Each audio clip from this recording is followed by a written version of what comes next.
right, so continuing our look at functional screens or functional tests for our low back pain patients, we are going to look at hip mobility, specifically looking at hip internal rotation and hip external rotation. In this video, we are going to assess it with the hip flexed. If you swipe right, you'll see us assess it with the hip flexed in the supine position, but also with the hip extended. Just changes the biomechanics a little bit. Definitely want to assess both depending on patients' daily activities, goals, whatever they're striving to continue to do or want to do or have pain with. Want to definitely look at it both ways.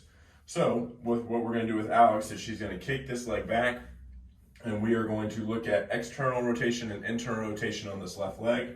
We want her to keep thigh and knee as still as possible, knee pointing at the camera, and then we're going to take ankle and kick it out.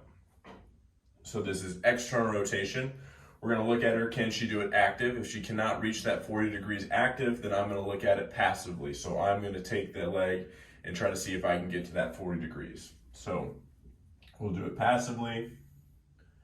Can she get there? Again, difference between active and passive. Actively, if she can't do it actively but can do it passively, could be a motor control problem. If she can't do it actively and cannot do it passively, could be a mobility problem. So definitely want to assess both. Now we're looking at internal rotation. So same thing, keeping legs still, kicking ankle out towards me. Good. Can she do that actively? We're looking for about 30 degrees. If she can't, I'll take it passively. And still seems a little stuck.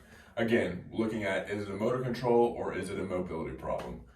Couple things, definitely don't want the patient to cheat, so we want this leg to be as still as possible. We don't want her hiking or arching in her hip sideways to try to gain that extra range of motion.